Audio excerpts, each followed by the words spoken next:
7 શ્લોકોનો પત્ર.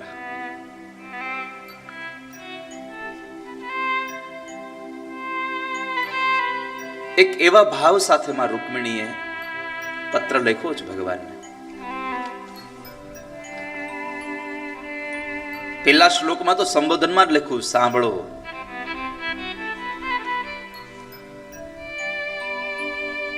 હે ભુવન સુંદર, તમે સાંભળો. શ્રુત્વા ગુણાન ભુવન સુંદર શૃણ્વતાંતે નિર્વિષકર્ણ વિવરે હરતોંગતાપમ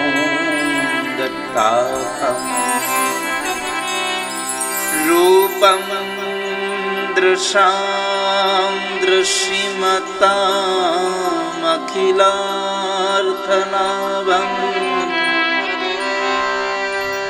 ત્વય્યચ્યુતા વિશતિ ચિત્તમ પત્રપમ. ભગવાન, મારું ચિત્ત મેં તમને સમર્પિત કર્યું છે. કોઈનામાં ચિત્ત ક્યારે લાગે? જ્યારે તમે એને જોવો, એને સાંભળો, એને જાણો, એને માણો ત્યારે. અમારા ગામમાં હું તમને એમ કહું કે અમારા ગામમાં એક ફલાણા ભાઈ રહે છે, તમને જરા એના પ્રત્યે પ્રેમ થાય? કેમ નહીં થાય? નથી ઓળખતા એટલા માટે. જાને બીનું હોય નહીં પરતીતિ, બીનું પરતીતિ હોય નહીં પ્રીતિ. જાણ્યા વગર તમે પ્રેમ ન કરી શકો. તો માં રૂકમિણીએ ભગવાન કૃષ્ણને પ્રેમ કર્યો, પ્રભુને પોતાનું જીવન સમર્પિત કરે છે. એનું કારણ એ છે, એમણે સૌથી પહેલા કરી દીધું કે મેં પ્રભુ તમારા ગુણો સાંભળ્યા છે, મેં તમારી કથા બહુ સાંભળી છે, અને તમને સાંભળતા સાંભળતા સાંભળતા આ મન તમારું થઈ ગયું.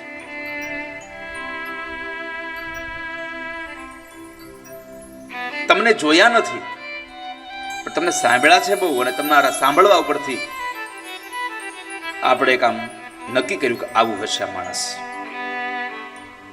આ વ્યક્તિત્વ આવું હશે, એટલે મેં મારું ચિત્ત તમને સમર્પિત કર્યું છે.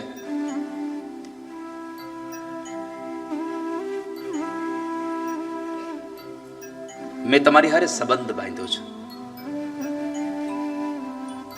ભગવાને પૂછ્યું કે મારી સાથે સંબંધ બાંધ્યો? શું સંબંધ? તો કહે છે કે હું તમને મારા પતિ માનું છું, મેં તમને મારા પતિ બનાવ્યા છે. ભગવાને તરત પ્રશ્ન કર્યો કે મને શું કામ પતિ બનાવ્યો તમે? મને પતિ બનાવવાનું કારણ શું છે તમારું? તો માં રૂકમિણી કહ્યું, પ્રભુ આ સંસારમાં કોણ એવું સ્ત્રી હશે કે જે તમને પતિ ન બનાવે? કોણ એવો વ્યક્તિ છે જે તમને પતિ ન બનાવે? અને તમને પતિ બનાવવાની કોઈ ના પાડી શકે એવું તમારામાં કઈ છે જ નહીં. ના પાડવા માટે કંઈક તો હોવું જોઈએ ને, કે આવા છે તેવા છે, એની પાસે આ નથી તે નથી, આવું કંઈક શું નથી તમારામાં? સર્વગુણ સંપન્ન છો તમે.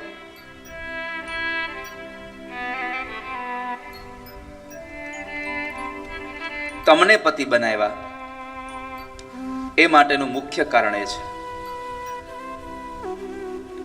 કાત્વા મુકુંદ મહતી કુલશીલ રૂપ વિદ્યાવયો દ્રવિણધામ અભિરાત્મતુલ્ય ધીરાપતિમ કુલવતી નવૃણીત કન્યા કાલેન્દ્રુસિંહ નરલો કમનો ભગવાન તમને પતિ બનાવ્યા એનું કારણ એ છે તમારું કુળ સારું છે. આ દુનિયામાં અત્યારે તો દીકરા દીકરીનું વ્યવિશાળ નક્કી થાય તો પેલા તો એક જ જોવામાં આવે, પૈસા વાળા છે તો પરણાવી દેવાય. પણ માતાજીએ કહ્યું છે કે ક્યારેય પણ પતિ નક્કી કરવો હોય તો સૌથી પહેલા પૈસા નહીં, સૌથી પહેલા કુળ જોવું, ખાનદાન કેવું છે, કુટુંબ કેવું છે. બીજું પ્રભુ તમારું શીલ જોયું છે. શીલનો એક અર્થ છે સ્વભાવ. જેનો સ્વભાવ જ સારો ન હોય એની સાથે તમે શું જિંદગી જીવી શકો? તમારી પાસે સંપત્તિ અલગ છે પણ માણસની પાસે સ્વભાવ જ સારો નથી તો શું કરશો તમે?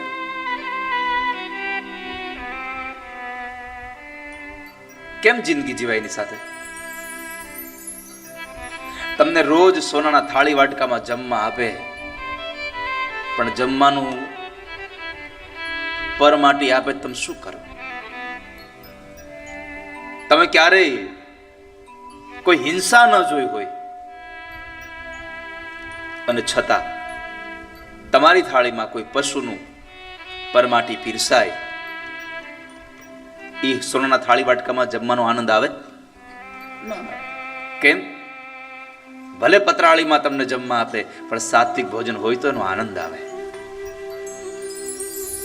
એમ સંપત્તિ ઓછી હોય તો ચાલે, માણસનો સ્વભાવ સારો જોઈએ.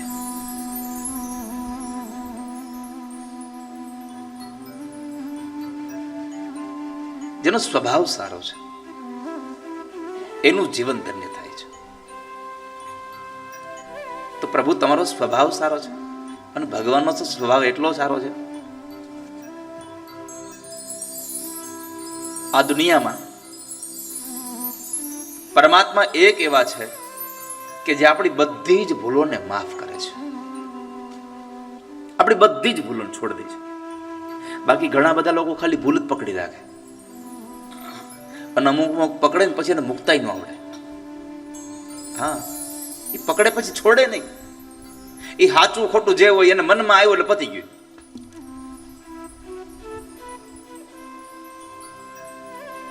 ક્યારેક છોડી દેવામાં મજા છે. હું ઘણી વખત કહેતો કથામાં કે બધી જગ્યાએ જીતી અને આનંદ મળે ને એના કરતાં ક્યારેક હારી જાય અને આનંદ મેળવવામાં મજા હોય છે.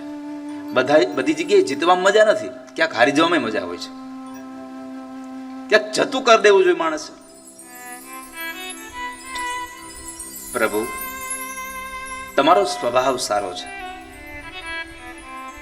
ત્રીજું, જે દરેક સ્ત્રીની ઈચ્છા હોય કે મારો ઘરવાળો હેન્ડસમ હોય, તમે રૂપાળા એટલા છો. રૂપ ભગવાનનું સારું છે. કુલ, શીલ, રૂપ. પ્રભુ તમારું રૂપે સારું છે અને રૂપ નહીં, તમારું તો સ્વરૂપ સારું છે. રૂપ તો અમને બધાને આપ્યા છે, દિવસે દિવસે દિવસે દિવસે બદલાતા જાય. ઠાકોરજી તો એક ના એક, જ્યારે જોવો ત્યારે એક ના એક જ. પરમાત્માને સ્વરૂપ મળ્યું છે અને આપણને બધાને રૂપ મળ્યું છે.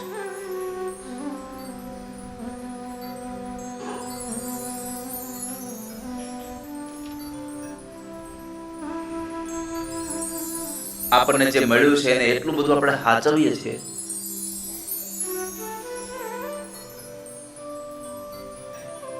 અને આપણે સાચવીએ ને જે પાછું હારે ન થવાનું.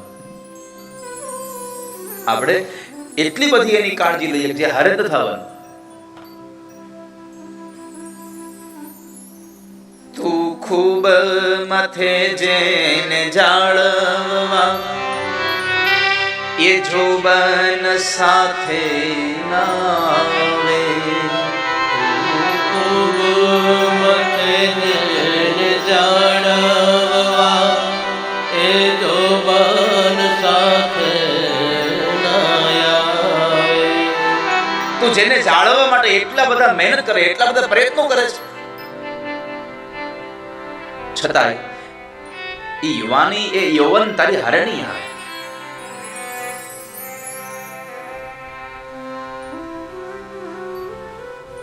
તો પ્રભુનું સ્વરૂપ સારું છે. માતાજીએ કહ્યું કે પૈસા ઓછા હોય તો કાંઈ વાંધો નહીં, પણ તમારી દીકરી હારે જોડ બરાબર સારી લાગે ને એની હારે દીકરી પરણાવી.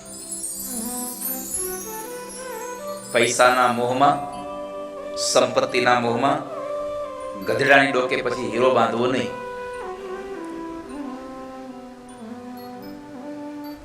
તો ત્રીજું, પ્રભુ તમારું રૂપ જોયું છે, રૂપ સારું છે. ચોથું, તમારી વિદ્યા, તમે ભણેલા બહુ છો.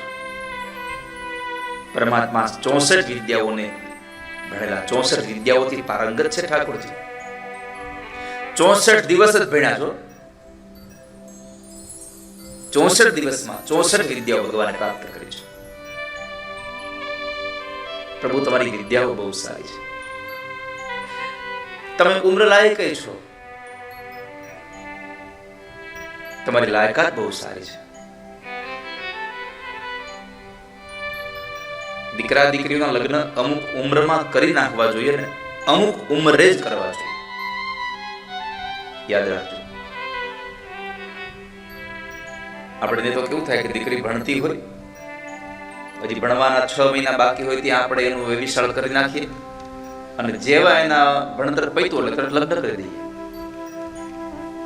ભણી ત્યાં સુધી હોસ્ટેલમાં રહી હોય, ઘરમાં કઈ ઘરનું જ્ઞાન આવ્યું ન હોય, અને પછી પ્રણાવી દો તો એના સાસરામાં એને કેમ કોની હારે વર્તન કરવું, કેમ રહેવું, એનું કઈ એટલું બધું એને જ્ઞાન હોય નહીં. એટલે પછી થોડા તીખારા. મારી તો પ્રાર્થના છે દરેક વડીલોને, દરેક માતા પિતાને, કે તમારી દીકરીનો અભ્યાસ પૂરો થાય પછી 1 વર્ષ કશું જ ન કરાવો, એને ઘરમાં એમની મા પાસે રાખો, અને મા એને સંસારનું બધું જ્ઞાન આપતી થાય. 1 વર્ષમાં દીકરી બધી સમજણને પામી જાય પછી એને સાસરે મોકલો, સુખી થશે. ક્યારેક અણસમજણ હોય પછી નકર તમે એને જ્ઞાન નહીં આપ્યું હોય તો પછી એની સાસુ કહે તમારી માએ કાંઈ નથી શીખડાયું.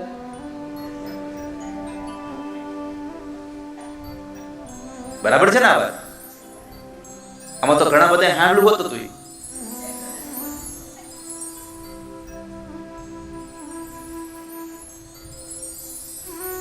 નહીં તો 5 મહેમાન આવશે ને તો ઓલાને ફોન કરશે, આટલું બધું મારથી નહીં બને રસોઈ, તમે બહારથી લઈ આવો. હા, એટલે મારી પ્રાર્થના છે તમને કે દીકરીને એવી તૈયાર કરીને મોકલો કે સાસરામાં મા બાપનું નામ રોશન કરે, કે અમારી વહુને એના બા બાપુજી સંસ્કાર બહુ સારા આપ્યા છે, એને ભણાવી છે, હારે ગણાવી છે.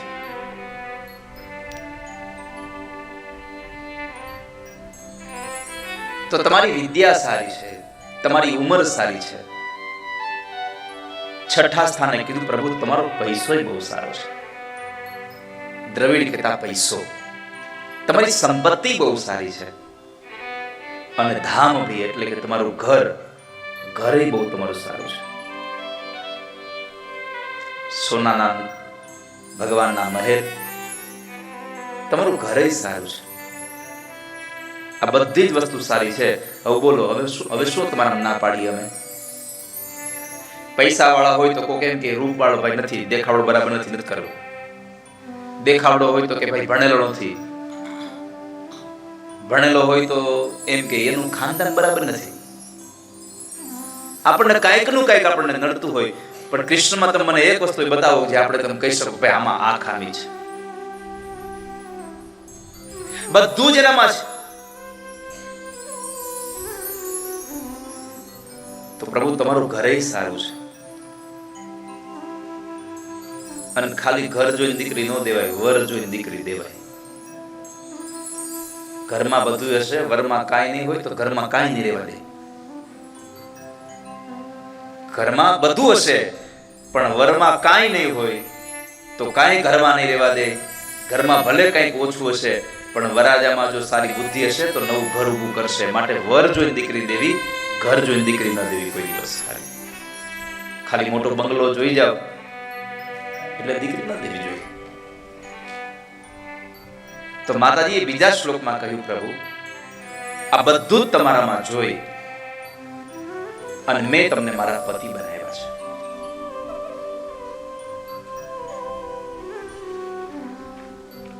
અને શિશુપાલ મને પ્રણવ આવ્યો છે, હું તમારું અંગ છું.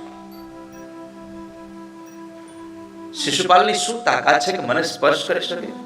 આપ તો સિંહ છો અને એ શિશુપાલ તો શિયાળિયો છે. શિયાળિયાની તાકાત છે કે એ તમારા અંગને અડી શકે? પરમાત્માનું અહીંયા બળ પ્રગટ કરાયું છે. એને પોતાની સામર્થ્ય યાદ કરાયું. પ્રભુ તમારામાં સામર્થ્ય છે. ચરણ ચાપી મૂછ મરડી નાગણે નાગ જગાડ્યો. ચરણ ચાપી નાગણે નાગ જગાડ્યો. ઉઠો રે મારા બળવંત સ્વામી, પારણે બાળક આવ્યો. હે જળ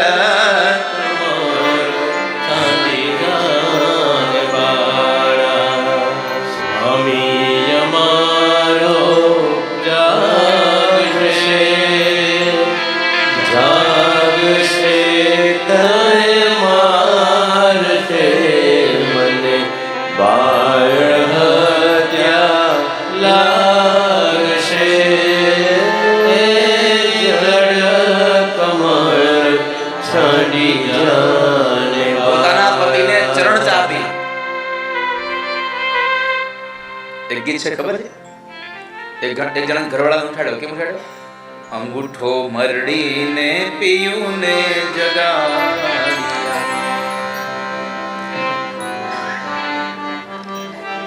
નણદર લેરી આડું જાય અવળું જાય એને છોડવા અહીંયા રાખ. ચરણ ચાપી મૂછ મરડી નાગણે નાગ જગાડ્યા. મૂછ મરડી એટલે કઈ હવાના પૂરમાં આમ કઈ વળ નથી થયા. તો યાદ કરાયું, તમે આટલા બળવાન છો છતાં કોઈ એક બાળક આવ્યો છે, ઊભા થાવ. અને પછી કાલીનાગ સાથે ભગવાનનું યુદ્ધ થયું. તો પ્રભુ આ શિયાળિયાની શું તાકાત છે કે તમારા અંગને સ્પર્શ કરી શકે?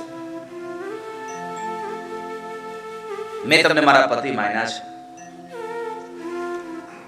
અને ઘણી જગ્યાએ રૂકમિણીજીએ આ બધા જ લેટરમાં, આખા લેટરમાં ઘણી બધી લાઈનો એવી હતી કે જેની નીચે લાલ કલરની અંડરલાઈન કરી હતી, હાઈલાઈટ કર્યું હતું. આ ખાસ વાત જોઈ. એમાં હતું કે તમે જો મને પત્ની માનતા હો તો એમ ન કહેતા કે તમે આવી જાઓ, હું તમને સ્વીકારવા રેડી છું. જો તમે મને પત્ની બનાવતા હો, તમે મને પત્ની માનતા હો તો તમારે મને લેવા આવી પડશે, હું આવીશ નહીં. તમે મને લઈ જાજો. હવે તમે મને લઈ જાઓ, આ રૂકમિણી તો કહે જ છે ભગવાનને. પણ અધ્યાત્મ જગતમાં આપણે જવું હોય, સત્સંગની ભાષામાં જવું હોય તો રૂકમિણી એટલે કોઈ એક સ્ત્રી નહીં, આપણી બુદ્ધિ, આપણો આત્મા, આપણો આ જીવાત્મા પરમાત્માને એમ કહે પ્રભુ તમે લઈ જાજો. નથી કહેતા આપણે તમે લેવા ભગવાન તમે લઈ જાજો, પ્રભુ તમે લઈ જાજો, તમે તેડી જાજો. તો તમે ભગવાનને કઈ ક્યારે શકો તમે મને લઈ જાજો? હાલો ઈ જવાબ દો. તમે ભગવાનને ક્યારે કહી શકો તમે મને લઈ જાજો?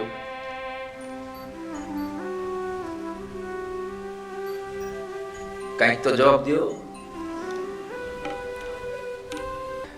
બહુ નાનો એવો જવાબ છે. જીવનમાં સારા કામ કર્યા હોય તો ઠાકોરજીને કહેવાય તમે મને લેવા